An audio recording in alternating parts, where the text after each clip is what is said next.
accounts. Well, I'm joined by Jonathan Thomas, who created the blog in the United States, Anglotopia. It says here, Jonathan, you're a consummate Anglophile with an obsession for Britain that borders on psychosis. Is that right? That's completely accurate. Tell us about your blog.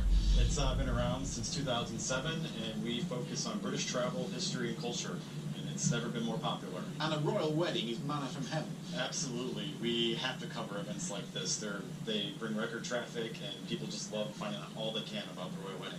So I was reading a bit of your biography. You had a different job. Yes. And you lost it around the time that Prince William was marrying Catherine. I did indeed. Weeks before their wedding, I lost it, and my wife talked to me, and she's like, well, you're working for Anglotopia full time now. I've been doing it ever since. And so you came over to William and Kate's wedding. Yes. And what do you remember of that? I was right on the Mall, right in front of Buckingham Palace. I had a prime spot. I even saw them on the balcony at the end. I was there all day. It was a fantastic experience, one of the best I've ever had in this country. So what are you expecting from tomorrow? Hopefully smaller crowds than there were in London, honestly. I think because there's just not room for them here. And I'm hoping to get a shot of them on the carriage procession. So that's my... Does it matter to your readers that the bride is an American? It does indeed. Their American girls are brought up on a diet of fairies and queens and princesses, and it's great that an American girl is finally married into the British royal family. It's but like why? True. Why? I'm struggling to understand this fascination, because it's the same in France, where I used to live. Republics, they got rid of their royalty, kicked ours out, but you're still fascinated by it.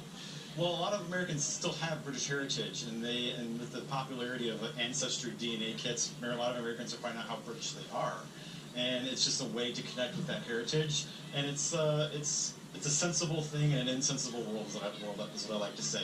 People want that continuity. They want something that's positive to look at, and I think that's why the royalty is so popular right now. And when you've got 500,000 readers of your blog, are they slightly nostalgic for Britain in a funny sort of way? Is that what it is? Sometimes, but it's a lot of it's rooted in that post-World War II era with the Queen coming on the throne.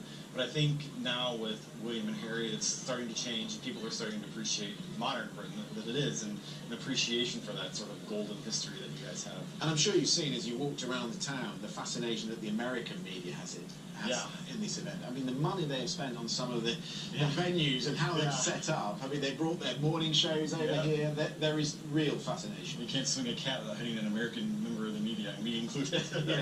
So. And you've grown so big in America now, this fascination for England. You even have a London reporter. You're the only blog I know that hires a foreign correspondent. Yeah, that's true. Shout out to Laura Porter, who's our excellent London correspondent. I can't be here all the time yet, one day hopefully, and she's great at covering the things that we can't cover. So that's the ambition, is it, to come with you? That's our long-term goal. That's why Anglotopia exists. I want to live here very badly, and hopefully one day we'll be able to make that happen. So where are you going to position yourself tomorrow?